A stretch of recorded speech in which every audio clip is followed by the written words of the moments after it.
politics at our. Please give a big round of applause. Is it pointed correctly? Your host for this evening.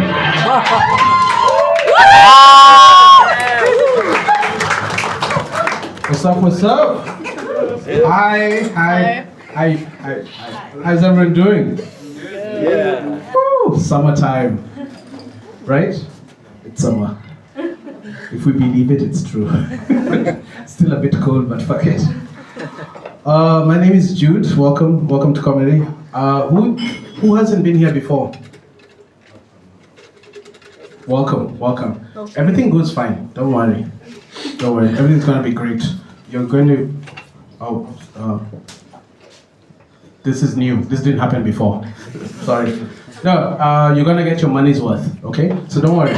Everything's cool. My name is Jude. I'll be your host for tonight. I'll be your shepherd.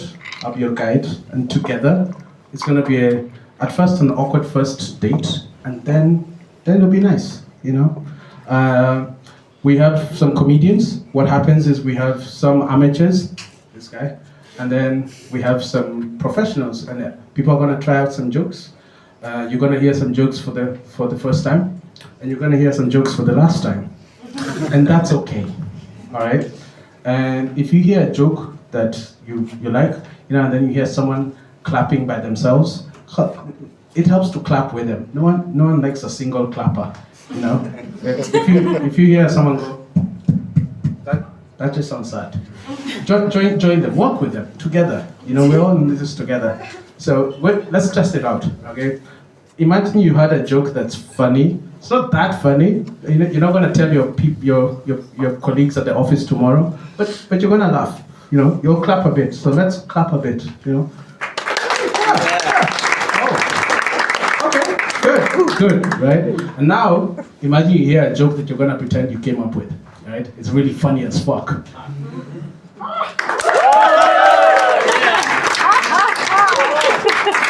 Nice. Oh, you guys are a good audience. We're gonna have fun. That's what it's like. So we'll have two halves. The first half, we'll have some comedians, then we'll take a break. Then you can order some more drinks, do some cocaine. I don't know, whatever you like. I don't judge. I do. No, but it's fine. And then we'll have other comedians. All right. So let's smoothly pivot over to jokes. Excuse me. Smooth. I haven't. I don't know if you noticed. I'm black. So I have some black people news. So it doesn't make sense, like obey the laws of physics, but all black people meet once a year in the same position. Americans and Africans, we all meet somewhere. It's how we decide what's cool or not. Okay, Nike is there, they know. And recently, I remember my first meeting. It was I don't know if you heard of a guy called O.J. Simpson. Yeah, we meant to agree he fucking did that shit. If you meet a black person who says otherwise, they are lying to you.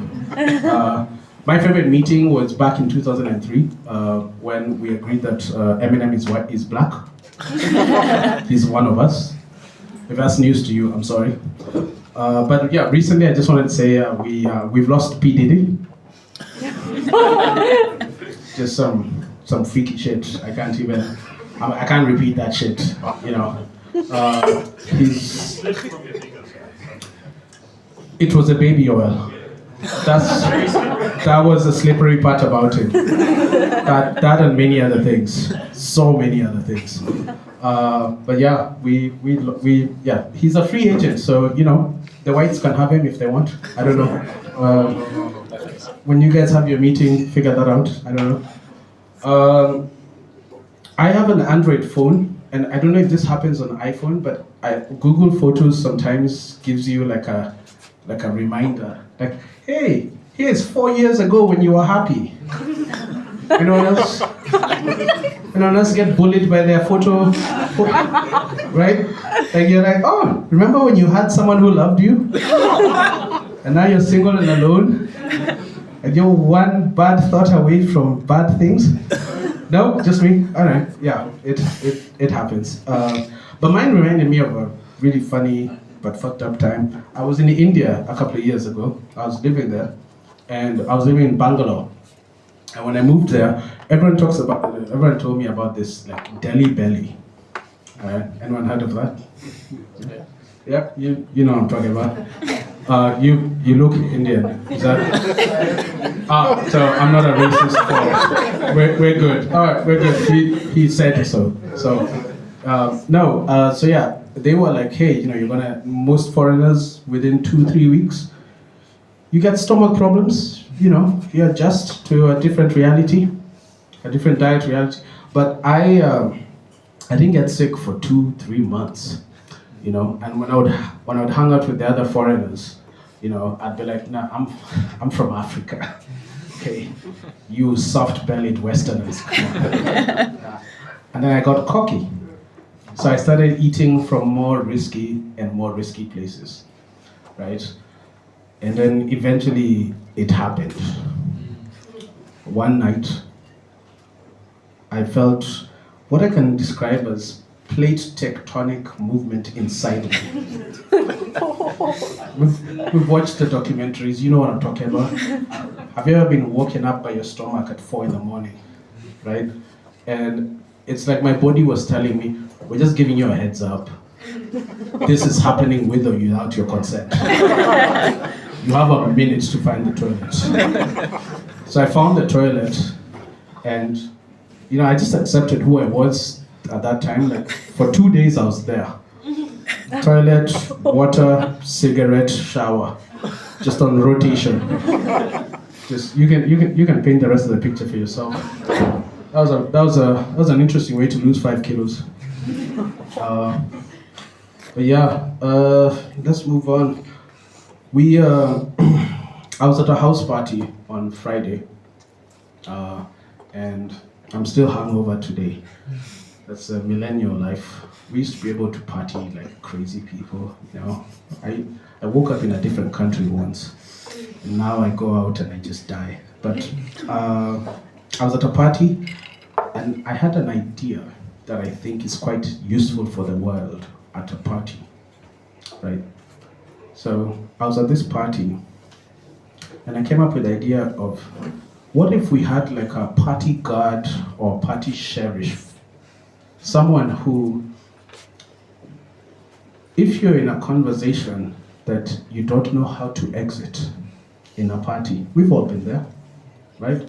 Ladies, ladies, have you not been in a conversation where you're like, where's my friend?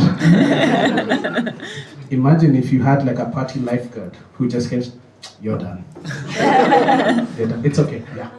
And everyone just agreed, that's the rule. You listen to the party guard, Guys, you're in a conversation and he's talking about rocks. This guy loves rocks. Fucking loves rocks. Like at an autistic level, right? And you just don't know how to leave without being rude.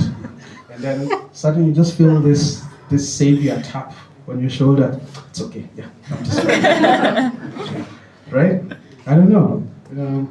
I should apply for Shark Tank. Right? But then I left the party and I was walking home, okay? And as a foreigner, it doesn't hit you when you start becoming Danish. It creeps up on you.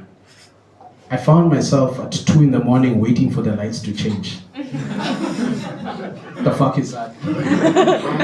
The only people driving at that time are, I don't know, drug dealers and booty calls. So I crossed the road, and then I ended up in a situation. There was a girl about 20 meters ahead of me. For any Americans, that's eight eagles ahead of you. And it's at night, and it's a situation where I want her to feel safe. I don't want her to think I'm a threat. So I'm like, okay, I'm gonna slow down, But she was fucking drunk. So she was crawling. She was, I'm like, bitch, you're not helping your kid. I'm trying to walk with me. That's not the attitude. I'm getting aggressive. That's what we're trying not to do. We're trying to create safety. So I said, oh, I'll cross the road, right? Create some distance. And just as she fucking crossed the road. And I'm like, fuck, okay, what are we doing? Then I'm like, oh no, I'll just, and I can't go into the darkness because and then it doesn't look, I'm not saying, my people will make good Navy SEALs in the dark. It's not a good look, I'd do the opposite because a black guy hiding in the bushes at night, not the best look to make someone feel safe. So I'm like, oh, what do I do? And, and I'm sobering up and so then I had the best epiphany ever. I'm gonna pretend to be a gay guy.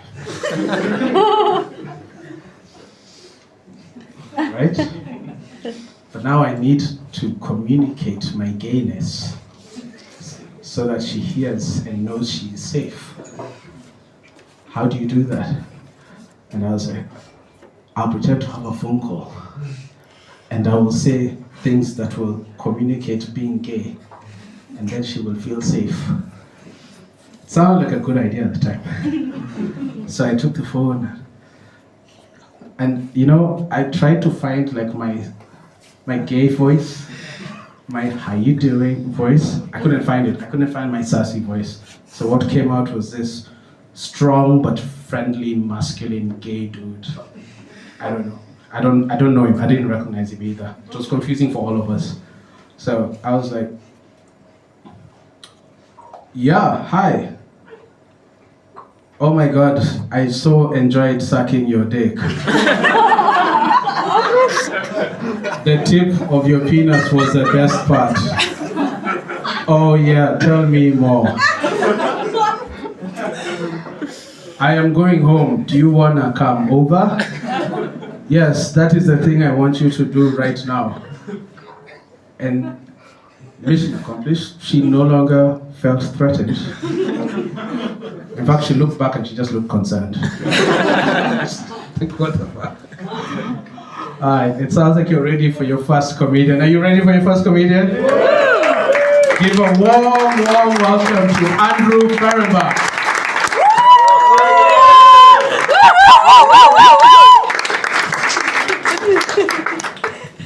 Oh, thank you for the warm welcome. So, first and foremost, very importantly, you may have noticed I'm Scottish from this outrageous accent of mine, or maybe not. I don't sound like Sean Connery, sadly. A missed opportunity. Anyway, so, but on a more serious note, I love to read. I absolutely love books. I just digest them. But because I'm not as young and awake as I used to be, that if I actually was to sit down in a comfy chair with a book, I would simply pass out. And that's a shame because I, like I said, love to read. So, because of this wonderful modern age that we live in, I embrace the joy of audiobooks. And at no point am I going to say this talk is brought to you by Audible, because no, it is certainly not. I do not use those guys. I use their free trial, but that's a story for another time. Many times. Anyways. But yeah, this is Audible. We hope you've enjoyed our book. I certainly did at that price. Anyway, but the point is, I listen to these audiobooks, and of course I'm also very impatient. The idea of listening to it at the normal speed, ugh, who has the patience for that? But, it's like getting into a hot bath. You don't jump in, but if you bring the temperature up, it's okay. So I slowly listen to them at faster and faster speeds. And so I'm getting to 1.4 times speed, which is brilliant. Because, an 11-hour book suddenly becomes 8. Yeah, I'm going to find out who the killer is pronto. Because I just can't wait. But it also means, the odds of falling asleep are less because I can multitask. Who says men can multitask? So I'll be out there walking the dog, but I'm getting to the bottom of this murder mystery that I'm listening to. And that's great. But of course, the universe has a sense of humor. So it always seems to be that the most crucial thing is I bet you are wondering who the killer is. Well, in actual fact, it was as a bus goes past. And because at 1.4 times speed, I have time for the whole exposition, and then everyone's like, oh my word, I can't believe how he did that. I'm like, what? So I have to rewind. But anyway, but Also, the thing that I noticed, and actually this whole sort of love of audiobooks is a sit-up for the next part, because like I said, I don't use Audible. I will not tell you which site I use because they're not paying me anything in sponsorship. So, and you know, they have every genre of book there is, and every time I go on there, they'll always go like, here are our latest releases, pop, pop, pop, sort of thing. And, you know, a fair amount of times, it's all these things like a stable boy for Sabrina, forbidden passions, and all these pictures with shirtless men looking into the middle distance. I mean, it's almost like a subliminal thing, because I kid you not, I, just the other day, thought to myself, I'm going to reread the classic 1960s novel, Stranger in a Strange Land by Robert Heinlein. If you haven't read it, you should, it's good. Point was, I plug in Stranger in a Strange Land to the search engine, you'd think that would come up. Boop. The first hit was, wait for it, cowboy in a kilt. And as a Scotsman, I found that vaguely offensive. There was this incredibly buff dude with a cowboy hat and a kilt and nothing else.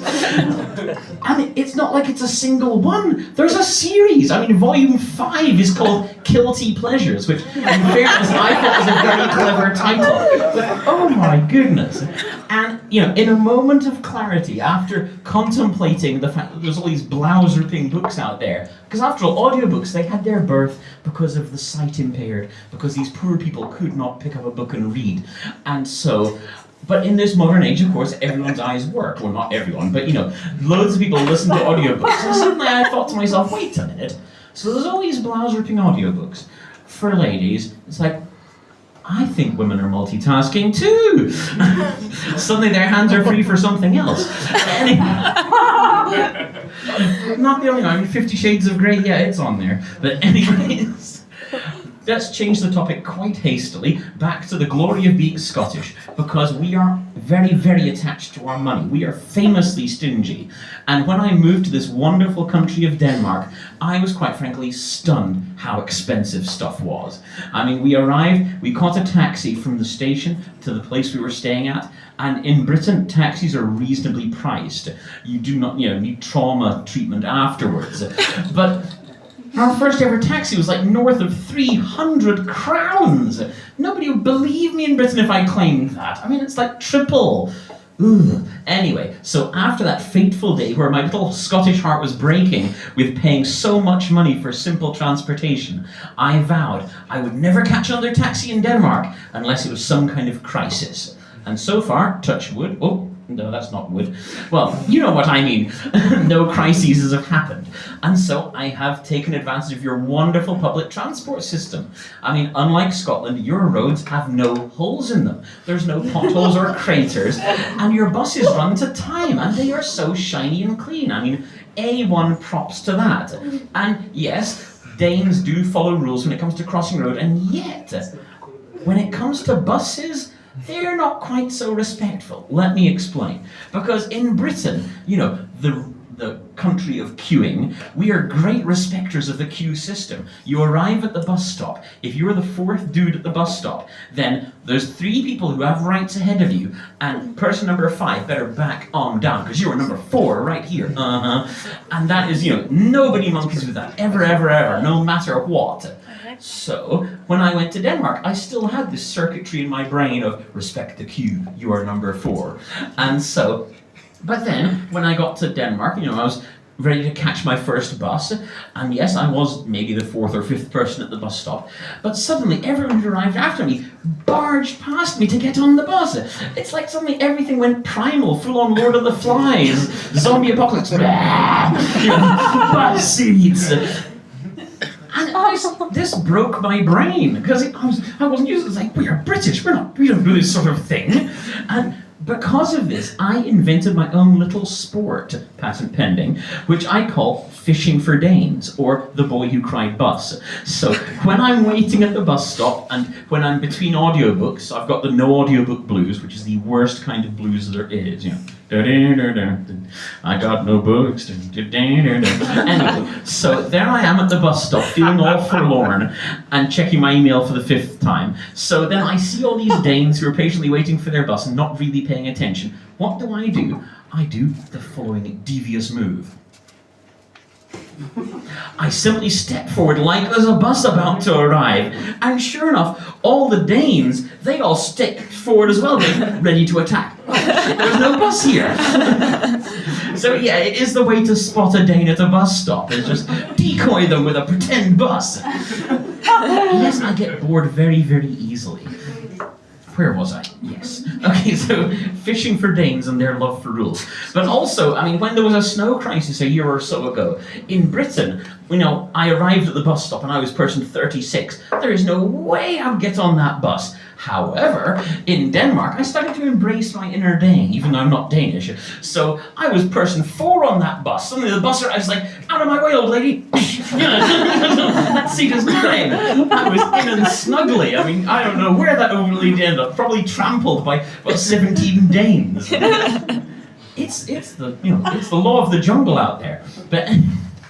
But also, as well as catching the bus, we did use this fantabulous little sort of electronic car rental app, which also I will not name names, because, hey, I wrote to them and they said they'd get back to me, so I ain't naming names or giving sponsorship. Point is, it's like kind of Grand Theft Auto or Pokemon Go. It's Pokemon Go Get the Car. You have to sort of spot a car, and you see it and you go, right, it's 2 blocks away.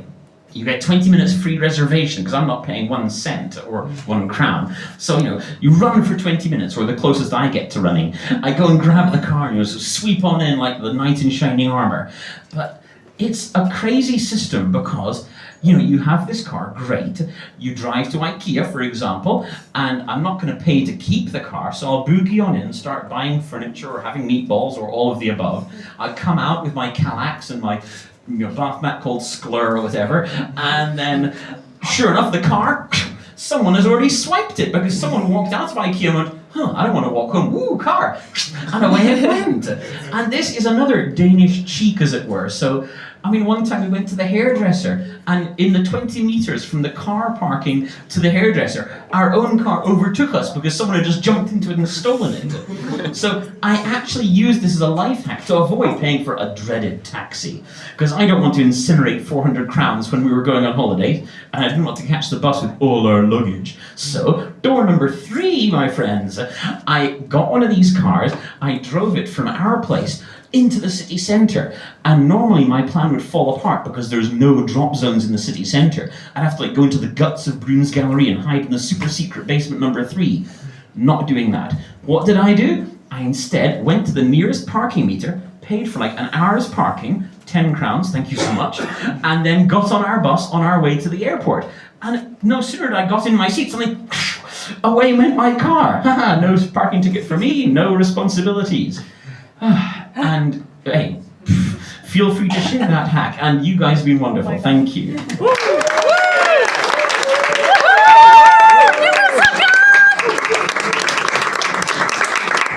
Give it up again for Andrew.